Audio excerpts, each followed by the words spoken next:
오늘 이 저녁에도 하나님의 말씀을 주차 주의 전으로 나오신 사랑하는 성도 여러분 한 분 한 분을 주님의 이름으로 환영하고 또한 축복합니다.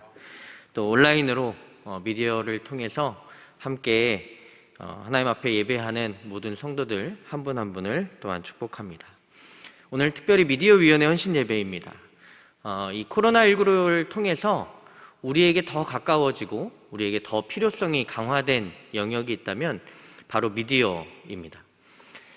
이 미디어위원회의 많은 헌신들, 특별히 이 코로나19의 상황 가운데 여러 가지 매체들을 만들어내고 또 방송과 또 보이지 않는 곳에서 사실은 이렇게 방송은 저희가 날마다 그냥 편하게 우리는 이 방송의 소비자이기 때문에 그 입장에서 보면 조그만한 실수, 작은 어려움 이런 부분들을 그냥 왜 저러지? 왜 저런 문제가 일어나지? 라고 생각하지만 이 방송을 담당하고 있는 많은 분들은 지금 이 순간에도 작은 실수나 작은 어떤 문제들, 기술적인 문제들, 기계를 통해서 일어나는 문제점들이 계속해서 발생하기 때문에 한순간 한순간마다 참 두렵고 떨림으로 방송실을 지키고 있을 때가 많습니다. 또 보이지 않는 곳에서 사실 드러나지 않는 일들로 섬기는 것이 미디어위원회의 헌신이라고 생각합니다. 그렇기에 오늘 미디어위원회를 특별히 격려해드리고 싶고 또 그 보이지 않는 곳에서 애쓰시는 그 수고와 헌신을 하나님께서 사람의 어떤 칭찬과 격려가 아닌 하나님께서 주시는 놀라운 은혜와 또 수고에 대한 격려로 채우실 줄로 믿습니다. 우리 옆에 계신 분들 좀 멀리 계시지만 그래도 눈인사로 서로 좀 사랑과 축복을 고백했으면 좋겠습니다. 사랑하고 축복합니다. 네, 사랑하고 축복합니다. 21세기 정부와 사회에서 가장 중요한 역할을 하고 있는 것을 꼽자면 바로 미디어입니다. 이 미디어의 정의는 중간에 자리하여서 서로를 연결하는 것입니다. 즉, 이 미디어를 한자어로는 매개체 또는 매체라고 합니다. TV 매체, 신문 방송 매체, 우리가 매체라고 하는 것처럼 이 미디어는 중간에 놓여져 있는 마치 다리와 같은 역할을 하는 것을 미디어라고 부릅니다. 이 미디어는 라틴어인 메디우스라는 단어에서 왔는데요. 이 메디우스라는 단어는 우리 손가락의 가운데 손가락, 즉 이 중지라고 하죠. 이 중지를 뜻합니다. 그렇듯 이 미디어라고 하는 것은 바로 중간에 있는 것, 그것을 뜻하는 것이죠. 이 미디어는 인간 사회에서 객관적인 사실, 정보 이런 것들을 전달하는 것은 물론 이제는 개인의 생각이나 또 감정 또 이 모든 것들을 전달하는 도구로 사용되고 있습니다. 미디어의 종류에는 이전 시대에 우리 아날로그적인 시절에는 우편, 여러분 전보 기억하시나요? 지금은 이제 전보 이런 것들이 거의 완전히 없어진 걸로 알고 있는데 이렇게 축전 띄운다고 하잖아요. 지금도 축전은 띄우는 걸로 알고 있습니다. 아무튼 전보, 신문, 잡지 이런 것들을 우리가 아날로그적인 이 미디어라고 볼 수 있고요. 오늘날 이 시대에 많이 사용되고 있는 이 디지털적인 미디어로는 전화, 팩스, 텔레비전, 전자우편, 인터넷, SNS 등 이런 디지털 매체가 존재합니다. 앞으로의 시대는 이 인공지능이라고 하는 AI를 기반으로 한 메타버스라고 하는 세계가 열리게 됩니다. 이 메타버스는 가상의 세계인데요. 이 메타버스에서는 무궁무진하게 사람과 사람 사이의 연결점들이 무한하게 연결됩니다. 마치 가상의 세계에서 이어지는 무한한 연결점을 갖게 되는 것이죠. 이러한 미디어의 기술을 통해서 한 가지 분명히 변화된 사실이 있다면 정보가 무한대로 확장하고 있다는 것입니다. 과거에는 정보라는 것은 굉장히 제한되어 있었습니다. 사람과 사람 사이에 만나야지만 만남을 통해서만 정보가 전해지던 시대가 있었습니다. 사람과 사람이 만나서 쪽지로 된, 글로 된, 아니면 말로 된 이런 것들을 통해서만 정보를 전달했다면 이제는 사람이 만나지 않고서도 무궁무진하게 정보를 전달할 수 있습니다. 지금 여러분의 손에 들고 있는 핸드폰을 통해서 정보를 전달할 수도 있고 이 정보라고 하는 것이 이제는 보이지 않는 세상 속에서 사람과 사람이 만나지 않는 상황 가운데에서도 이 정보가 전달되고 주고받을 수 있다는 것이죠. 앞으로의 메타버스 공간에서는 그 정보의 총량은 우리가 헤아릴 수 없을 만큼 무한대로 늘어날 것으로 우리가 예측되고 있습니다. 그러면서 이 미디어의 문제점으로 발생하고 있는 것이 무엇이냐면 이 정보라고 하는 것, 이 사실이라고 하는 것이 가공되고 조작될 수 있다는 것입니다. 이 정보라고 하는 것이 가장 크게 우리 가운데 진실로 다가오는, 그러니까 사람이 진리라고 인식하는 영역 중에 하나가 무엇이냐면 정보의 총량입니다. 정보를 많이 늘려서 이것이 사실처럼 많은 사람들에게 공급하게 되면 그것이 진짜라고 느껴지는 것이 이 정보라는 것이 사람들에게 받아들이는 과정이라는 것이죠. 그렇기 때문에 거짓 정보를 대량화시켜서 사람들에게 무한대로 공급하면 그것이 진리인 것처럼 사람들을 속이게 됩니다. 이것이 오늘날의 많은 문제를 일으키고 있는 가짜 뉴스, 바로 그것이 한 예입니다. 사실 교회 공동체인 이 우리 교회뿐만이 아니라 저와 여러분 각자 우리 그리스도인들은 이 미디어에 자연스럽게 노출되어 있습니다. 그리고 미디어를 사용하고 이 정보를 전달받는 수신자이기도 하고요, 여러분들이 누군가에게 또 다른 정보를 전달하는 발신자가 되기도 합니다. 그러니 저와 여러분들은 항상 이 미디어에 둘러싸여서 또 저와 여러분들이 미디어가 돼서 누군가에게 정보를 주고받는 존재가 된다는 것이죠. 그렇기에 우리는 이 미디어를 어떻게 사용해야 할 것인가, 또 이 21세기 가운데 우리는 그리스도인으로서 어떤 미디어의 사용자가 되어야 될 것이고 또 어떻게 미디어를 수신해야 될 것인가를 고민해야 될 필요를 가지고 있습니다. 오늘 우리가 함께 읽은 이 로마서 12장의 본문의 말씀은 그리스도인의 삶, 특별히 그리스도의 생활에 대해서 하나님께서 말씀하신 부분입니다. 우리가 함께 읽은 19절에서 21절, 아주 짧은 본문만 읽었지만 12장 전체의 말씀을 읽어 내려가다 보면 사실 이 로마 교회는 박해 가운데 있었던 교회입니다. 사실 악에게, 수많은 이 핍박과 박해의 세력에 대해서 많은 눌림과 또 많은 공격과 많은 시련을 당하고 있는 상황에 놓여져 있었습니다.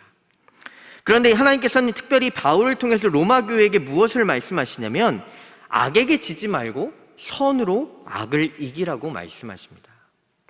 여러분, 이 말씀을 들으실 때 여러분의 마음속에는 어떠한 생각들이 드시나요? 저에게는 이런 질문이 떠오르더라고요. 선으로 악을 이기는 것이 정말 가능할까? 여러분은 어떠신지 모르겠어요. 당연히 하나님의 말씀이기에 우리는 아멘 하지만 여러분의 실제의 삶 속에서 선으로 악을 이기는 것이 과연 가능할까라는 질문을 우리는 해볼 수 있다는 것입니다. 사실 세상을 살아가다 보면 이런 일들이 아주 보편적으로 일상적으로 일어나는 일이 아닙니다. 선으로 악을 이긴다는 일은 굉장히 기적과도 같은 일이고 아주 보편화된 일이 아니라는 것입니다. 그렇다면 하나님의 말씀이 거짓일까요? 그렇지 않습니다. 오늘 이 말씀은 하나님의 심판을 전제로 하신 말씀입니다. 하나님께서 온 세상의 주인이시며 하나님께서 이 세상의 구원자이시며 또한 마지막 날에는 하나님께서 이 땅을 분명히 심판하시는 이 세상의 주인이심을 분명히 말씀하시면서 우리가 하나님을 향한 믿음 안에는 이 세상 안에서 수많은 악을 대할 때 그것을 우리의 관점과 우리의 기준, 세상의 가치와 세상의 기준으로 바라볼 것이 아니라 하나님의 관점으로 바라봐야 될 것을 우리 그리스도인들에게 명확하게 말씀해 주시는 말씀이라는 것이에요. 하나님은 온 세상의 창조주이시며 주인이십니다. 우리가 이렇게 고백합니다. 하나님은 주관자이십니다. 그리고 심판자이시죠. 성경 안에서도 악은 실존하고 있습니다. 이 악이라고 하는 것은 끊임없이 이 세상 가운데 하나님과 우리 사이를 갈라놓을 뿐더러 하나님을 향한 믿음을 흔들어 놓고 있고 또 하나님께서 이 세상의 온전한 주인 되심을 끊임없이 거부하도록 악은 이 세상에서 활동하고 있다는 것입니다. 악이 즉시 심판받는 경우들도 있지만 성경 안에서도 보면 이 악의 심판이 미루어져 있는 것을 우리가 알 수 있습니다. 특별히 예수님의 비유 가운데 이 말씀을 알 수 있죠.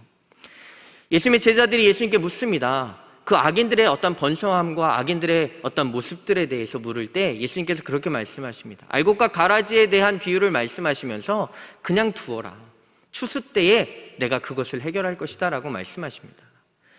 우리가 이 땅을 살아가면서 우리가 대하는 수많은 악의 문제에 대해 인간은 너무나 나약함과 또 아픔을 가지고 있습니다. 그러나 분명한 한 가지는 우리가 그것을 바라볼 때 우리의 기준과 우리의 생각을 넘어서 하나님께서 이것을 무엇이라고 바라보시는가, 하나님께서 이 세상의 수많은 악들을 향해 무엇이라 말씀하시는지에 대해서 우리는 분명히 바라보아야 하는 것입니다. 그렇게 우리 그리스도인들은 우리가 마주하는 죄와 악 속에서 어떤 관점을 가지며 살아가느냐, 이것이 매우 중요한 그리스도인의 정체성이라는 것입니다. 특별히 하나님께서는 시편 37편의 말씀을 통해서 악에 대해, 특별히 악한 자의 번성에 대해서 다음과 같이 말씀하고 계십니다. 시편 37편 1절의 말씀입니다. 새 번역으로 제가 여러분들에게 읽어드리겠습니다. 악한 자들이 잘 된다고 해서 속상해하지 말며 불의한 자들이 잘 산다고 해서 시세워하지 말아라. 37편 20절에 이렇게 말씀하십니다. 그러나 악인들은 패망할 것이니 주님의 원수들은 기름진 풀밭이 시들어 불타듯이 불타 없어질 것이니 연기처럼 사라질 것이다. 하나님께서는 이 악을 향해 분명한 하나님의 심판을 말씀하고 계십니다. 하나님의 약속은 신실한 줄로 믿습니다. 우리의 생각과 우리의 판단과 우리의 경험을 넘어선 것이 바로 하나님의 일하심인 줄로 믿습니다.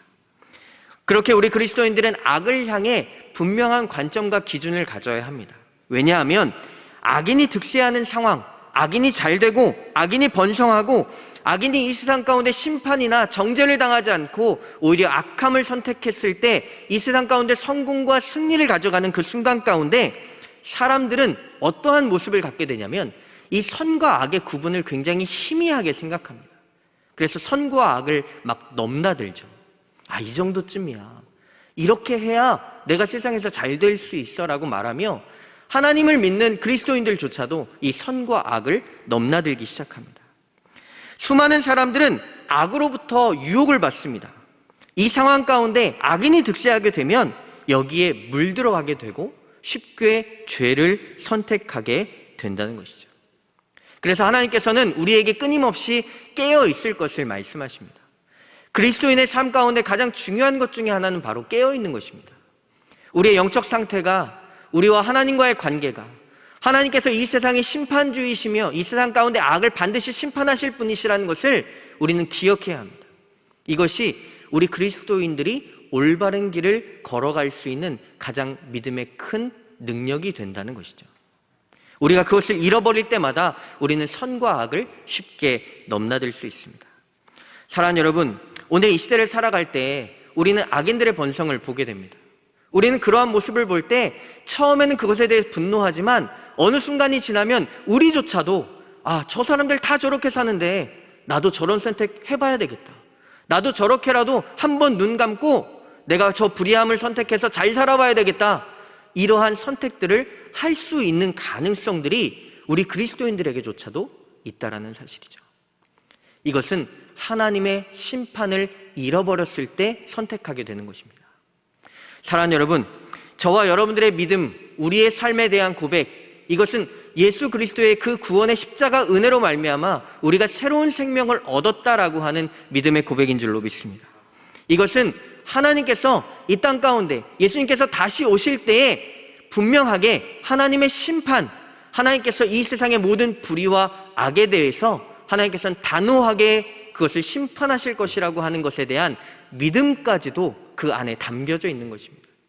때문에 저와 여러분의 삶 가운데 우리가 때로 불의함과 잘못된 길을 선택했다 할지라도 우리는 그 자리에서 돌이켜야 할 줄로 믿습니다. 악을 부러워하지 않는, 특별히 악인의 번성을 우리의 마음 가운데 혹시라도 부러워함이 있다면 우리가 다시 한번 예수 그리스도의 십자가 그 보혈 앞으로 돌아서야 할 줄로 믿습니다. 이러한 상황 가운데 사람들은, 이 악의 번성의 시대를 살아가는 시대의 사람들은 자신들의 눈앞의 일에 집중하게 됩니다. 오늘날 이 미디어가 보여주고 있는 수많은 가치들을 보면요, 너무나 자본주의적인, 특히 이 인본주의를 넘어서서 자본주의적인 생각을 강요합니다. 럭셔리한 삶을 보여주며 아주 초호화, 초고층의 높은 아파트에 사는 어떠한 사람들, 그들이 저지르는 범죄와 그들이 행하는 어떠한 모습조차도 미화시켜 가고 있습니다. 그런 미디어를 우리는 너무나 쉽게 받아들입니다. 그런 드라마들이 시청률 30%, 40%를 찍습니다. 그것들을 바라보며 그리스도인들조차도 그런 이야기를 하는 것에 전혀 거리낌이 없습니다. 그런 드라마에 빠져 있기도 하고 그런 드라마를 동경하기도 합니다. 이것이 미디어를 대하는 우리들의 모습입니다. 우리는 이 땅을 살아가면서 현재의 문제에 내가 집중하고 있다면, 내 삶의 눈앞에 있는 문제들에 집중하고 있다면, 그것은 바로 우리의 삶 가운데 수많은 마음들을 악에게 빼앗기고 있는 모습입니다. 우리가 살아가는 삶은 현재적이면서도 앞으로의 미래를 향한, 하나님 나라를 향한 가치를 가지고 있는 것이 바로 그리스도인의 삶입니다. 내가 오늘을 살고 있지만 하나님께서 이 땅 가운데 오시는 주의 놀라운 구원의 역사를 바라보는 믿음의 삶이 바로 그리스도인의 삶이라는 것이죠. 그래서 내가 오늘을 살고 있지만 오늘의 문제에 머물러 있지 않고 내 삶을 역사하시고 내 삶의 주인 되시며 내 삶의 모든 것들, 이 세상 가운데 심판자이시며 구원자 되시는 그 하나님을 바라보며 그 표대를 바라보며 앞을 향해 달려나가는 삶이 바로 그리스도인의 삶이라는 것입니다. 오늘이 중요하지 않다는 것이 아닙니다. 오늘을 살아가지만 오늘의 문제에 묶여 내 삶의 모든 것들을 쉽게 악에게 내어주지 않는 그 믿음의 삶이 바로 그리스도인의 삶이라는 것을 하나님께서는 우리 가운데 말씀하는 것입니다. 하나님의 말씀이 우리 안에 소홀히 여겨지게 됩니다. 내 삶의 문제에 집중하다 보면 하나님의 말씀보다는 이 문제를 빨리 해결할 수 있는 그 방법들과 지식들, 이것들에 대한 경험들을 우선적으로 찾게 됩니다. 하나님의 말씀은 하나님의 말씀 앞에서 내가 머물러 있으며 내가 묵상하고 하나님 앞에서 기도하면서 그 뜻을 충분히 내 안에 새기는 그런 과정들을 내가 견디지 못하는 것입니다. 내 삶의 눈앞에 있는 문제들에 내가 휩싸여 있을 때 하나님의 말씀 앞에 있기보다 내 삶의 문제들을 해결해 줄 수 있는 수많은 지식, 달콤한 유혹들에 빠져갈 수밖에 없는 것이 우리라는 사실을 기억해야 합니다. 그래서 하나님이 아닌 다른 것들을 의지하고 있는 것, 그것이 때로는 돈이 될 수 있고 성공이 될 수 있으며 쾌락이 될 수 있고 권력과 명예가 될 수 있는 우리들의 삶의 여러 가지 영역들을 다시금 하나님의 말씀 앞에서 점검해 보아야 합니다. 때문에 하나님께서는 악에게 동조하지 말고 선을 선택하라고 말씀하십니다. 이것은 분명히 어려운 일인 것은 분명합니다. 그러나 우리 그리스도인의 삶이 끊임없이 선을 선택하지 않으면 우리 그리스도인의 삶의 생명력을 잃어버릴 수밖에 없다는 사실을 하나님께서는 우리 가운데 분명히 말씀하고 계십니다. 오늘 14절의 말씀을 같이 읽어보도록 하겠습니다. 우리가 같이 읽진 않았지만 14절에 있는 말씀, 로마서 12장 14절 말씀 우리 한 목소리로 함께 읽어보겠습니다. 시작. 너희를 박해하는 자를 축복하라. 축복하고 저주하지 말라. 아멘. 사랑하는 여러분, 우리 그리스도인의 삶은 축복의 삶입니다. 축복이라고 하는 것은 사실은 나중심적인 개념으로 이해되는데, 축복이라고 하는 것은 복을 비는 것입니다. 누군가에게 복을 전하는 것이 축복입니다. 우리는 축복 그러면 내가 축복받았어, 나 축복받고 싶어, 다 나를 향해서 복을 이야기합니다. 그러나 축복이라고 하는 것은 누군가에게 복을 빌어주는 것입니다. 복의 전달자가 되는 개념이 바로 축복입니다. 저와 여러분을 하나님께서 부르셨을 때, 아브라함을 부르셨을 때 내가 너를 복이라고 명하고 내가 너를 통해서 이 세상 가운데 복을 흘려보내는 그런 복의 존재가 될 것이다 라고 말씀해 주셨습니다. 저와 여러분 동일합니다. 하나님께서 저와 여러분들 부르셨을 때는 우리에게 당연히 복을 주시지만 그 복은 나를 향한 복이기도 하지만 이 세상을 향해 흘려보내는 하나님의 축복인 줄로 믿습니다. 우리 그리스도인들이 이 미디어 앞에 섰을 때 우리는 어떤 존재가 되어야 될 것인가? 우리가 사용하는 SNS 속에서, 우리가 활용하는 수많은 일들 속에서 우리는 악과 선을 분명하게 구별해낼 수 있어야 합니다. 그리고 악을 유통하지 말아야 되고 그 안에서 하나님의 축복, 하나님의 복을 유통하는 하나님의 사람들이 되어야 할 줄로 믿습니다. 여러분의 SNS에 전달하는 메시지 중에 여러분들이 혹시나 악을 전달하고 계시지는 않으십니까?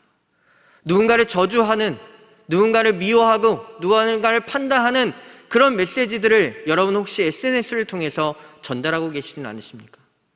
아니면 여러분들의 메시지를 통해서 누군가를 축복하고 누군가를 사랑하고 누군가를 향해 여러분의 하나님의 사랑과 하나님의 기도를 빌어주는 그런 메시지를 사용하고 계십니까?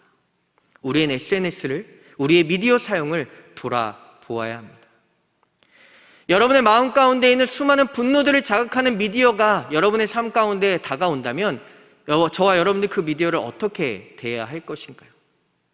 우리는 그 미디어를 단호하게 거절할 수도 있어야 합니다. 우리는 그 미디어를 통해서 그냥 그것들을 즐기고 그것들을 기뻐하고 그것들을 통해서 우리의 이야기거리를 찾는 것이 아니라 우리는 단호하게 그러한 미디어와 싸워야 한다는 것입니다. 요즘 대표적인 미디어로 자리 잡은 것이 있는데 그것이 바로 유튜브입니다. 이 유튜브를 보다 보면요, 참 충격적인 영상들이 많습니다. 특별히 그리스도인들이라고 말하는 이들이 등장해서 온갖 저주와 거친 말들을 쏟아내는 유튜브들이 한두 개가 아닙니다. 제가 그것들을 볼 때마다 참 가슴이 아픕니다. 하나님의 이름을 이야기하고 또 많은 그리스도인들의 삶을 이야기하면서 거기에 등장하는 말들은 다 저주고 누군가를 경멸하는 이야기고 누군가를 미워하는 이야기들입니다. 우리가 전달하는 이 메시지들, 우리가 매개체가 되어서 저와 여러분들이 미디어가 되어서 전달하는 우리의 메시지가 과연 어떠한지를 우리는 이 로마서 12장 말씀을 통해서 다시 한번 점검해 보아야 합니다. 며칠 전에 전사님 한 분하고 이 광화문 사거리 지나서 점심을 먹으러 갔던 적이 있습니다.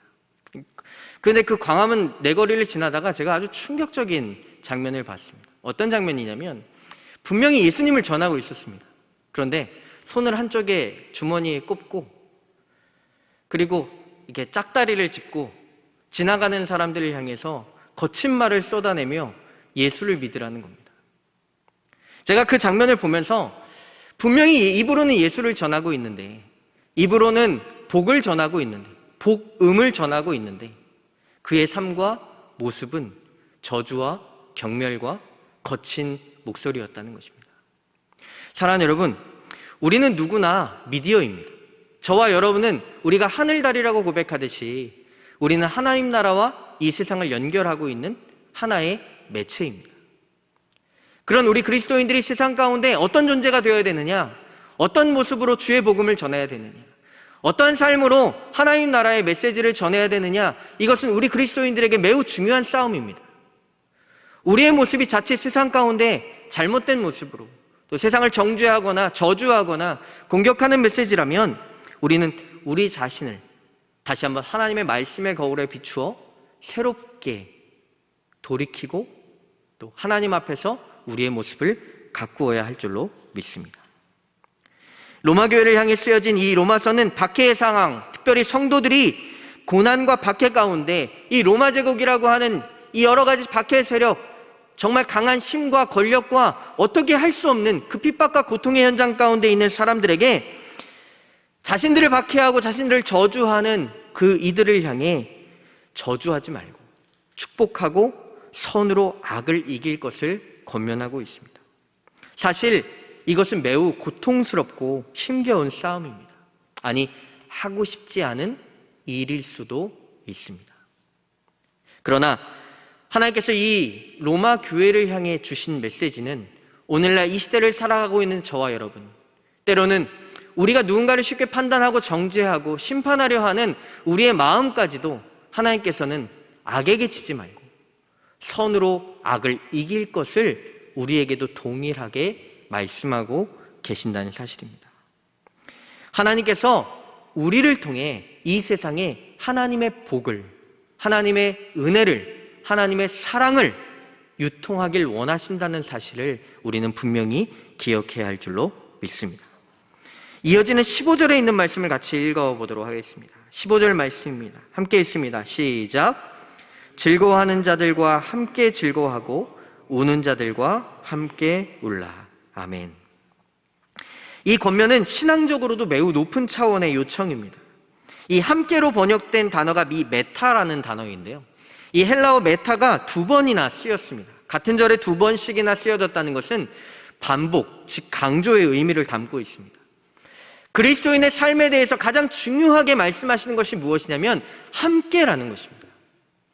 오늘날 이 시대에 우리 그리스도인들이 이 미디어 세상 가운데, 이 정부와 사회 가운데 세상의 수많은 갈등과 다툼과 수많은 사람들 가운데 이데올로기와 수많은 이념의 갈등의 사회 가운데 우리가 어떤 역할을 감당해야 되는가? 라고 말씀하실 때 하나님께서는 우리 가운데 분명히 말씀하십니다.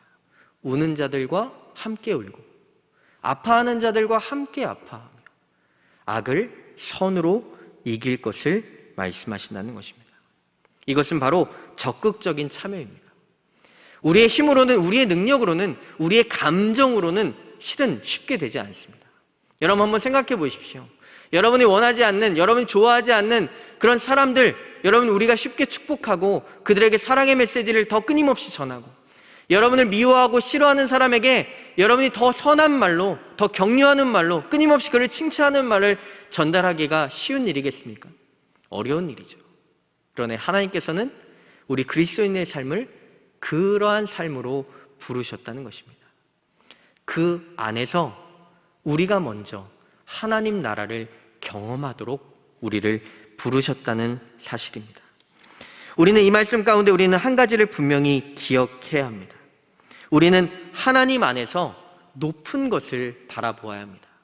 여기서의 높은 것은 성공이나 우리의 높은 등수나 더 높이 올라가는 이 세상 가운데 자본주의 안에서의 경쟁을 이야기하는 것이 아닙니다.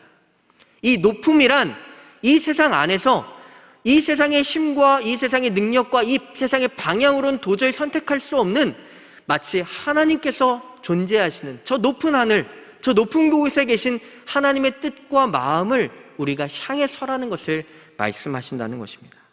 16절 말씀은 이렇게 말씀하고 있습니다. 서로 마음을 같이 하며 높은 데에 마음을 두지 말고 도리어 낮은 데 처하며 스스로 지혜 있는 채 하지 말라. 여기서의 높음은 세상 가운데 높음입니다. 우리가 그리스도인들이 추구해야 될 높음은 바로 낮음, 그 낮음 가운데 있다는 것이죠. 며칠 전 유퀴즈라는 프로에 그 카이스트의 총장 한 분이 등장했습니다. 거기 그 등장한 총장님의 이야기 가운데 가장 감명 깊었던 이야기는 TV를 거꾸로 보신다는 거예요. 모든 사물을 거꾸로 보는 그 자신의 일상을 소개합니다. 그의 집무실에 보았더니 조직도가 걸려 있는데, 그 조직도가 어떻게 걸려 있냐면, 보통 이 회사의 조직도나 어떤 조직의 조직도는 제일 위에 뭐 총장 이 위치가 있고 그 아래 뭐 부서라든지 이런 모습들이 있잖아요. 근데 그것을 돌려놨다라는 것이에요. 그럼 총장이 어디 있을까요? 제일 밑에 있죠. 저는 그 안에서 이 분의 진정한 리더십을 보았습니다. 우리 그리스도인들이 추구해야 될 삶이 바로 거기에 있다는 것을 보게 되었습니다. 가장 낮음, 그러나 자신을 가장 낮추었을 때, 예수님께서 이 땅 가운데 육신을 입고 가장 낮은 자리로 오셨을 때 이 세상 모든 것의 구원자가 되신 하나님 나라의 비밀이 우리가 살아가는 세상 가운데도 동일하게 존재하는 것입니다. 사랑하는 여러분, 우리는 이 세상 가운데 선한 능력이 필요합니다. 이 선한 능력은 우리의 힘만으로는 불가능할 수 있습니다. 그렇기에 우리는 끊임없이 하나님의 나라를 바라보며 예수 그리스도의 십자가 구원을 바라보며 하나님께서 우리 안에 선한 능력으로 채워주시도록 우리는 간구하며 기도해야 할 줄로 믿습니다. 저와 여러분들이 구하는 많은 기도의 제목 가운데 저와 여러분 정말 우리의 마음 가운데, 우리의 영혼 가운데 하나님의 선한 능력이 내 안에 채워질 수 있기를 간구하는 저와 여러분들의 삶이 되시기를 주님의 이름으로 축복합니다. 우리는 멸망받을 수밖에 없는 자였습니다. 그러나 하나님의 은혜로 우리는 아무런 노력이나 어떠한 우리의 자랑도 소용없이 오직 하나님의 은혜로 거저받은 선물로 구원을 받은 사람들인 줄로 믿습니다. 이 세상 가운데 스스로를 높이려기보다 낮추는, 아파하는 이들과 함께 아파하고 우는 이들과 함께 울어줄 수 있는 그러한 하나님의 사람들이 되시기를 주님의 이름으로 축복합니다.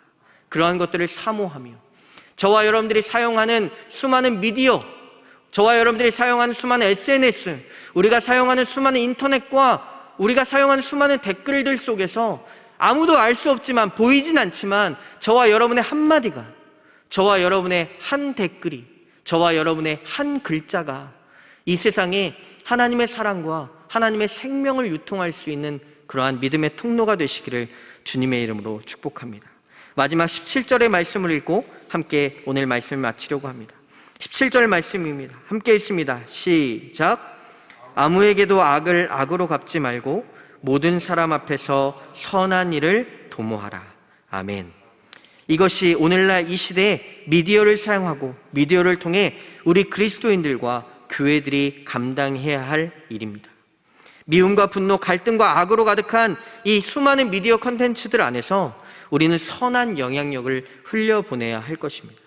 어쩌면 때로는 이 일이 의미 없어 보이거나 그 수많은 홍수와 같은 물결들 속에서, 수많은 악한 콘텐츠들 속에서 양으로도 비교할 수 없는 그 작은 양의 선한 미디어를 우리가 만든다 한들 이것이 어떤 영향력을 가질 수 있겠는가? 우리는 그렇게 생각할지 모릅니다. 그러나 바다에 정말 3%의 소금이 바닷물을 짜게 만들듯이 우리의 역할, 예수님께서 우리에게 말씀하신 것처럼 빛과 소금의 역할을 감당하는 것, 그것이 바로 우리 그리스도인들의 삶인 줄로 믿습니다. 어쩌면 우리 그리스도인들의 삶은 이 세상 가운데 참 비효율적입니다. 어쩌면 우리 그리스도인들의 삶은 이 세상 가운데 바라보면 왜 저렇게 사나 바보 같을 수 있습니다. 그러나 우리에겐 무엇이 있습니까?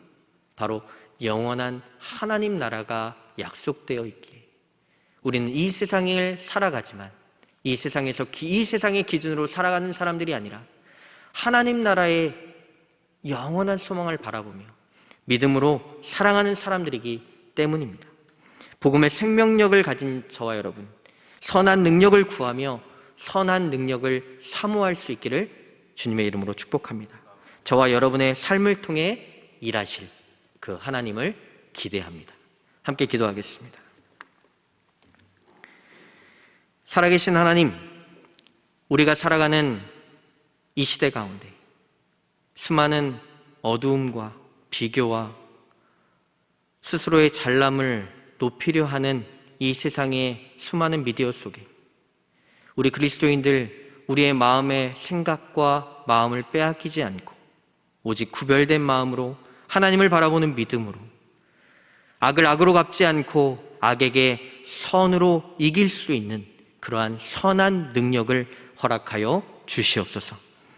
우리가 수많은 하나님 앞에 구하는 기도의 제목 가운데 내 안에 선한 능력을 구할 수 있는 기도의 제목이 우리 그리스도인들의 삶 가운데 가득하게 하여 주시옵소서. 우리의 영원한 생명 되시고 소망 되시는 살아계신 우리 주 예수 그리스도 이름으로 기도드렸습니다. 아멘.